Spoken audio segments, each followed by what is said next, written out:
Ahí está. Les decía, chicas, que tanto en el documento como en la gráfica, podemos notar que el último nivel es el de autorrealización y satisfacción. Esa autorrealización, digamos que de otra manera podemos equipararla a lo que consideraríamos como una consecución o una forma de lograr el éxito. Esto del éxito, chicas, es importante, ya que primero, como podrán ustedes observar y darse cuenta y ya comprender desde hace tiempo, la noción de éxito es subjetiva. Es decir, cada persona tiene su noción de lo que es su propio éxito. Ustedes compartían que pues son pequeños proyectos, o bueno, no pequeños, sino pasos hacia un éxito mayor, ¿verdad? También comentaban que es la consecución de ciertos logros, ¿verdad? De manera muy personal. Uh-huh. Ahí está.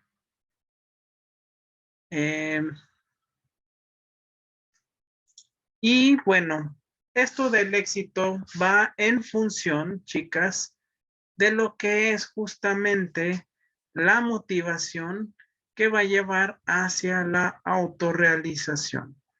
Uh-huh. ¿Por qué se menciona esto y por qué llegamos al punto de ver entre si hay personas que tienden más al éxito o menos? Bueno, porque justamente esta postura de verse en mayor deseo hacia el éxito o menor orientada al éxito, va a ir condicionada justamente, ay, perdón, una disculpa, ahí está, va a ir en función de lo que una persona, perdón, en lo que cada persona va a querer lograr y sobre todo en las acciones que va a denotar.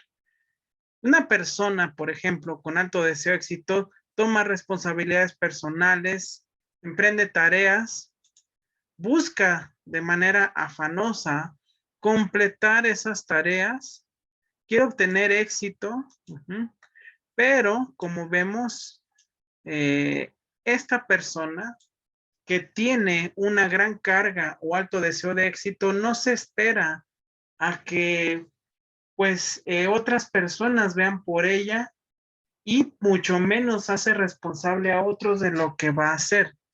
Esto, chicas, si ustedes observan, son cualidades o características que ya hemos visto antes en otro apartado. ¿En qué apartados lo hemos visto? En los arquetipos de Jung.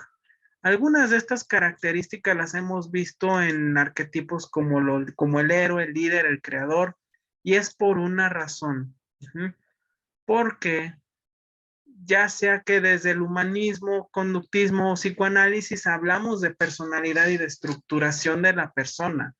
Entonces, en psicoanálisis veíamos que la personalidad va en función de los procesos de desarrollo. En conductismo veíamos que depende de cómo ha sido condicionada la persona por su propio entorno y sus propias vivencias. En este caso, en humanismo, digamos que lo que va a fungir como el detonante de la personalidad de los individuos va a ir en función de qué tan dependiente o qué tan motivado esté a hacer las funciones o las situaciones que quiera resolver.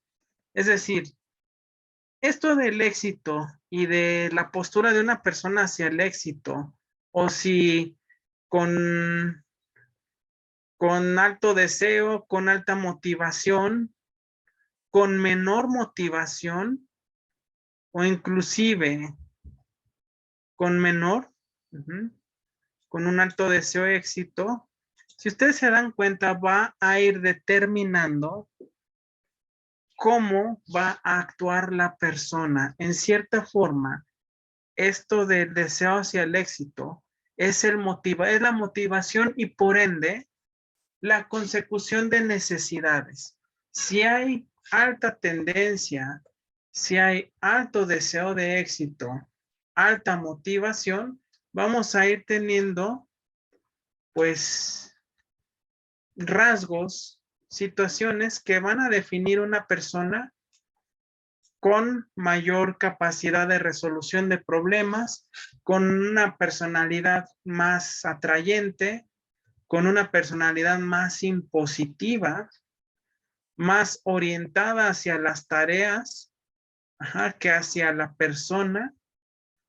Y sobre todo, vamos a ir denotando mucho rasgos que van a ir enfocados hacia, pues, la toma de decisiones. Es decir, depende qué tanta motivación encontremos en una persona, va a ser el tipo de personalidad que vamos a denotar. Por eso es importantísimo ver las necesidades, entender los niveles de necesidades, porque con base en cuántas necesidades o qué necesidades se han resuelto, la persona va a ir motivada a querer resolver o satisfacer mayores necesidades y por ende va a desarrollar mayores rasgos de una personalidad que podemos decir más extrovertida que introvertida. ¿Quiere decir que un introvertido no va a lograrlo? No. Quiere decir que sus rasgos van a ir en cuanto a la motivación que tenga y sobre todo los aprendizajes que vaya teniendo a lo largo de su etapa de desarrollo. Esto entonces de la motivación va a incidir en la personalidad de los individuos desde la teoría del humanismo. Y es importante porque nos va a decir, pues digamos, qué tanto evolucionas como persona, determinando a partir de qué necesidades ha resuelto o está resolviendo. Como ustedes imaginan, pues hay personas que muy difícilmente pueden satisfacer sus necesidades primarias, pero hay personas que por el contrario ya van más enfocadas en la resolución de necesidades secundarias o mayores. Depende de esta postura, dependiendo de esta postura, vamos a notar mayores rasgos de, pues, de extroversión, de liderazgo o enfocados hacia la resolución. Por eso es importante este tema, chicas. Preguntas, dudas, comentarios, reclamos.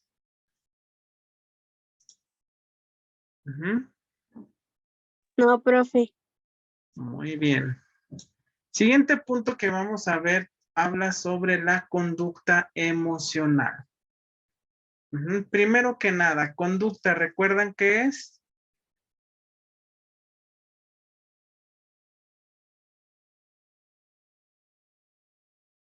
Sí se acuerdan, ¿verdad? ¿Qué es conducta?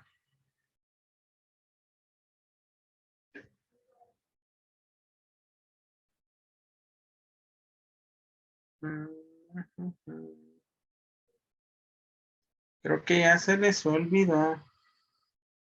Es la manera de comportarse, profe. La manera de comportarse, sí, en cierta manera.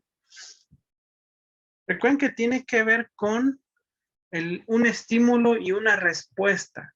Entonces, la conducta como tal es la respuesta que se obtiene ante un estímulo establecido. Por ejemplo, la conducta de sentarse en X tipo de sillón, de reaccionar ante un estímulo aversivo, la conducta frente a un castigo, por ejemplo, la reacción ante un piquete, un golpe, todo eso son conductas, es la respuesta hacia una estimulación específica. Pero ¿qué hay con una conducta emocional? Bueno, pues primero hay que entender conducta y después tenemos que entender emoción, perdón, para ver hacia dónde nos va a llevar este concepto. Este apartado viene posterior a lo que es la motivación, chicas. Entonces, es una conjunción del tema de lo que es la necesidad y motivación. No dice aquí que cualquier persona se puede enfadar y eso hasta cierto punto es sencillo, pero lo malo es que a veces el ser humano se desquita con personas que no debe desquitarse o saca de proporción la emoción que está llegando a sentir.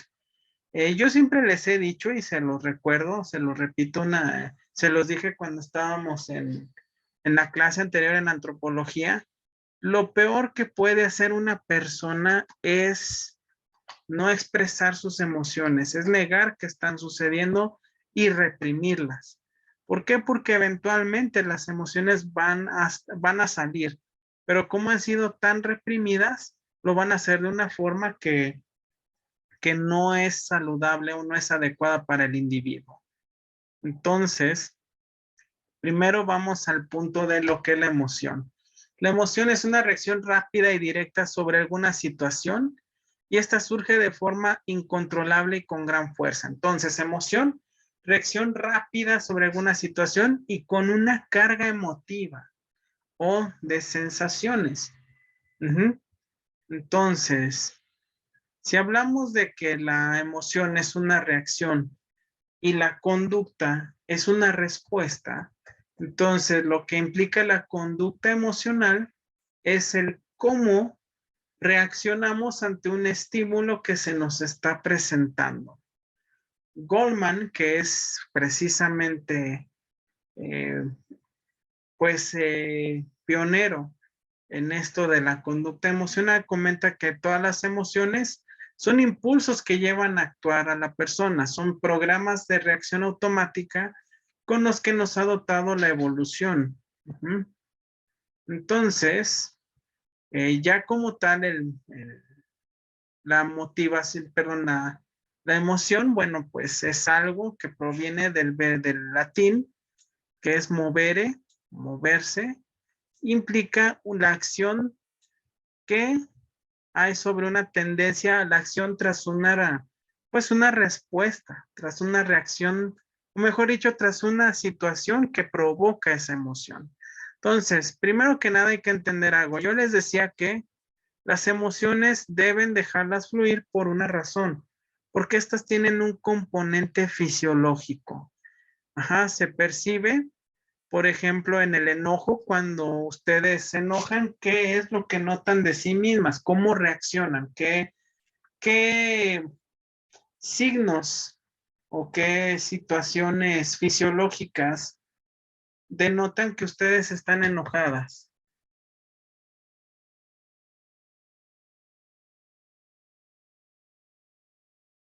Ujú. ¿No? ¿No saben qué pasa cuando se enojan?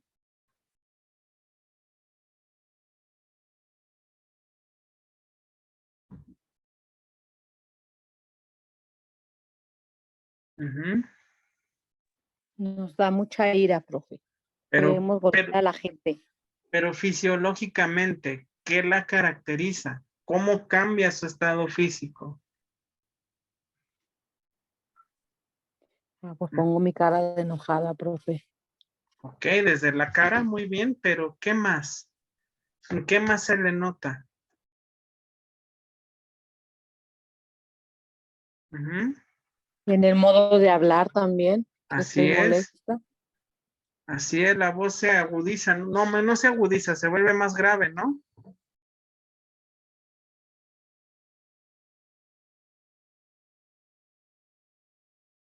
¿Qué más?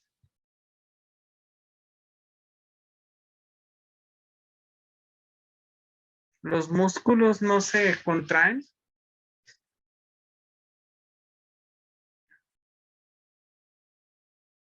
Poco no se han enojado, chicas.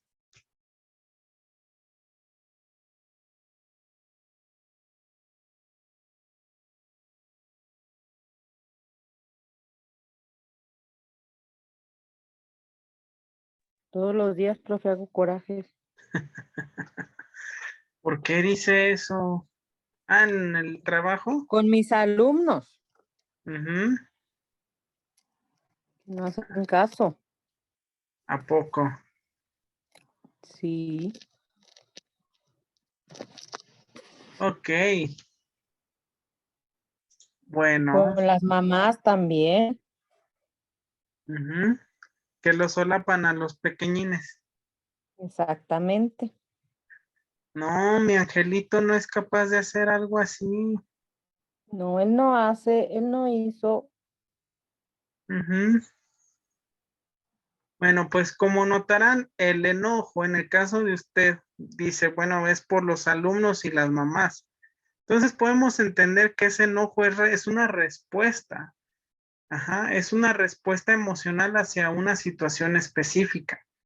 Y en este caso, como les digo, lleva hacia una respuesta más específica. Si es una reacción, perdón, les estoy a decir respuesta, es una reacción, pero que va enfocada hacia una respuesta más profunda. En este caso les digo que tiene un componente físico, ya que les comento, chicas, las emociones son adaptativas. Ujú. Ustedes han escuchado la palabra ansiedad, ¿verdad? Sí saben lo que es ansiedad, ¿verdad? Sí. Pues la ansiedad, al igual que todas las emociones que aquí están viendo, felicidad, amor, tristeza, enojo, miedo, son netamente respuestas adaptativas que tienen su raíz en una respuesta fisiológica. Y todas tienen una función, adaptar al ser humano, adaptarnos a diferentes circunstancias. En el caso de la ansiedad, adaptarnos a situaciones de peligro para poder responder. Lo malo con la ansiedad es que el peligro no necesariamente es real para que la persona se prepare, pero con las demás es similar. Ahora, ¿por qué es importante? Porque, ajá, nos sirven las emociones, ya les dije, de forma adaptativa y sobre todo para generar esa respuesta a una situación. Si el entorno nos genera una situación de amabilidad y de amor, bueno, pues evidentemente nuestra reacción fisiológica y mental va a ser hacia ello. Pero hay un pequeño problema. Cuando estamos hablando de la reacción emocional, por desgracia tenemos que entender que se va de lado el componente de lo racional. Es decir, una vez que solamente estamos hablando desde lo emocional, lo racional se deja de lado. ¿Y eso qué hace? Bueno, aquí nos menciona que hay una disonancia entre lo emocional y lo racional. Esta disonancia quiere decir que hay una falta de comprensión entre ambos conceptos y por ende hay una, ¿cómo decirlo? Contradicción entre los conceptos ahí vistos. Racional, como es un pensamiento, y lo emocional, no van de la mano. Entonces, entonces cuando sucede lo emocional, dejamos de pensar. ¿Y por qué se menciona esto? Porque justamente es ahí donde entra el concepto de la conducta emocional. Uh-huh. La parte emocional se relaciona con el cerebro, el cual permite entrar en estados en pocos segundos, desde la alegría, miedo, etcétera. Ajá, y todas están evocadas en algo llamado sistema límbico. Este sistema límbico lo que hace es, digamos, asociar lo que se está viviendo con una emoción que ya ha sido registrada. Y a partir de eso es como nosotros entramos en nuestro entorno. El sistema límbico permite el desfogue de reacciones como la huida al peligro, lo que es la alerta, acción, optimación, ajá, y todo lo que vamos a hacer una vez que se han puesto las condiciones para ello. Ahora, estas emociones, una vez que son pues estimuladas por el sistema límbico, son repentinas y no se pueden controlar de manera específica. Ujú. Son espontáneas, de manera ilógica, pero que a veces eso mismo hace que podamos entrar en conflicto. Pero también hay que entender que las emociones son parte del ser humano, son necesarias. No podemos negarlas ni podemos evitarlas. Tampoco debemos, pues, contenerlas, sino más que nada manejarlas para que puedan fluir. ¿Cuáles son estas emociones básicas según Goleman? La ira, tristeza, miedo, alegría, amor, sorpresa, aversión y vergüenza, siendo las emociones básicas. Yo les sugiero lean este apartado, chicas, porque posiblemente en la siguiente les voy a preguntar de qué se tratan estas emociones. Uh-huh. ¿Y por qué entra esto? Porque lo que es la conducta emocional, justamente, chicas, se refiere al manejo de las emociones para poder generar un mayor estado de sociedad o socialización. Usted, Fabiola, dijo que todos los días se enoja. ¿Cómo le hace para que ese enojo no repercute en su trabajo y que no se quede sin el mismo? Cuento hasta 10, profe. ¿Y le funciona o tiene que contar hasta 100? Hasta 1000. Hasta 1000. Ok, ¿y qué más hace?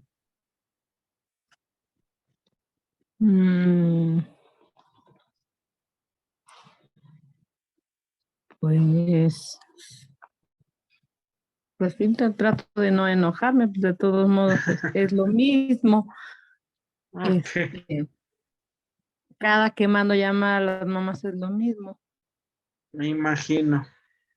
Una lucha de no acabar. Sí.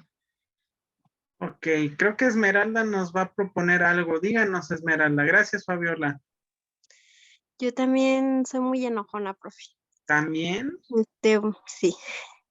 Bueno, yo apenas tengo 3 meses, como 2 meses o 3 que he estado yendo a un psicólogo. Uh-huh. Y a mí lo que me ha estado funcionando ahorita es de que cuando siento mucha tristeza o enojo, me pongo a escuchar música y me pongo a Uh-huh. cantar. Como que es una forma en la que este, sí, como que puedo tratar de evitar el enojo o así, como De fluir. gritarlo o así cantando. Uh-huh. Muy bien, muchas gracias, Esmeralda. Bueno, les comento por qué llegamos al punto de la conducta emocional. Ya vimos cuáles son esas emociones, ya vimos que son adaptativas. Pero ¿qué hay con esto de la conducta emocional? Esto de la conducta emocional es básicamente entender que tenemos emociones, pero manejarlas, más no reprimirlas. Les doy un consejo, no un consejo, pues, ¿cómo decirlo? Recomendación. Si quieren manejar sus emociones, primero reconózcanlas, primero aprendan a reconocerlas. Esto de las conductas emocionales es entender que podemos hacer que fluyan nuestras emociones en ámbitos específicos para podernos adaptar y que no tengamos que, pues, aguantarlas y cargar con las consecuencias de aguantar nuestras emociones. Les decía, la ansiedad ahí está para podernos adaptar. Pero ¿qué pasa cuando hay exceso de ansiedad? Bueno, pues esta se da primero por preocupaciones y pensamientos irracionales que van llenando nuestra cabeza y nos van llenando y la van llenando. Pero lo que se propone hacer es no que no sientas esa ansiedad, sino que la enfoques. Como usted dice, Nancy, la saques de alguna manera. Existe algo llamado catarsis que lo que busca hacer es aprovechar esa energía que viene en las emociones para evocarlas en una actividad que no sea de provecho.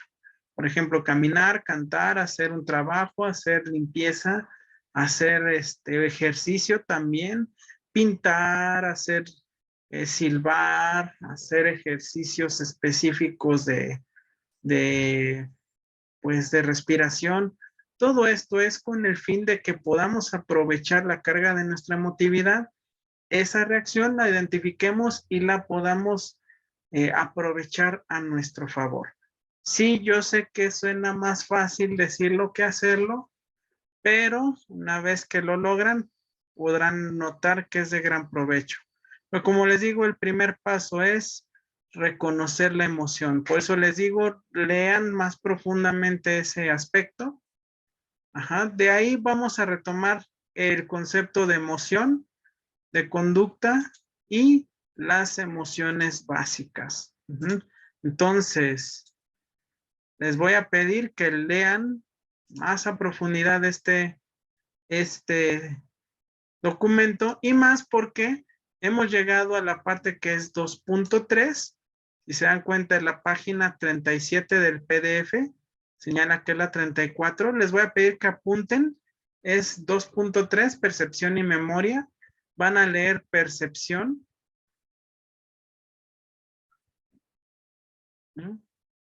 Van a verlo. Ajá. Audición, olfato, gusto, tacto, memoria. Desde la 37 hasta la 43. Aquí les voy a pedir una tarea bien específica, chicas.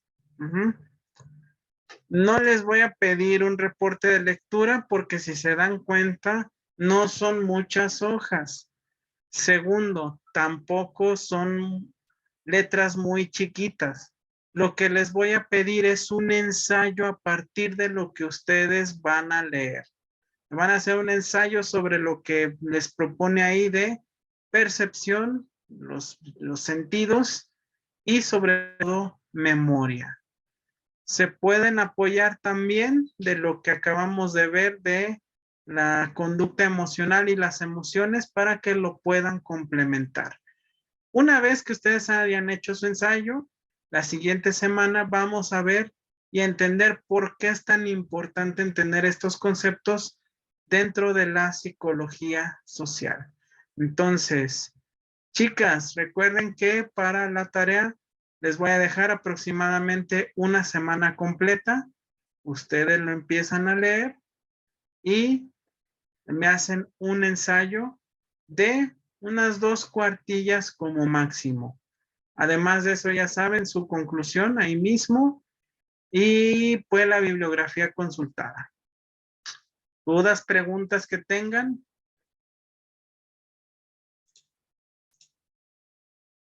¿Dudas, preguntas que tengan? No, profe. Muy bien. Recuerden que van a tener una semana para eso. Y la próxima semana vamos a ver otro tema, no psicología diferencial. Yo creo que ya vamos a ir viendo estratos, diferencias de clase, porque también son un componente de la psicología social. Por cierto, antes de cerrar la sesión, les dije que les iba a comentar que se celebraba el jueves pasado.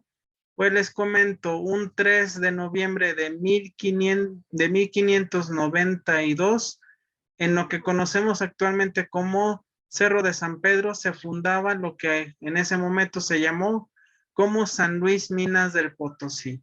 En resumen, hace una semana se celebraba la fundación de nuestra ciudad, chicas. Por eso es que era importante ponerlo como parte de la asistencia. ¿Sale?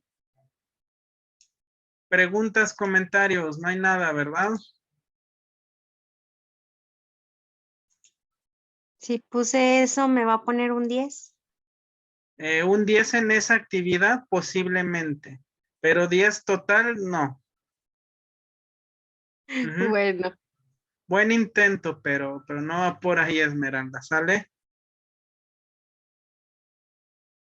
Entonces usted fue la única que puso eso. no sé, profe. Ah, ahorita va a ir a editar el comentario, ya me imagino. No, Ok, no. Qué Está buena bien. idea. Ya no se puede, ya está cerrado el espacio, chicas. Ups, lo siento. ¿Sale? Chicas, pues, ¿qué creen? Que ya es todo el día de hoy. Muchas gracias por su paciencia, por haberse quedado esperando a este sujeto. Y bueno, pues, cualquier duda, ya saben, me pueden mandar correo o mensaje por plataforma. Y pues sería todo de mi parte. Nos vemos la próxima semana para una clase más de psicología social. Que tengan bonita semana, que descansen. igualmente, Igualmente, profe, gracias. que descanse. Gracias, nos vemos.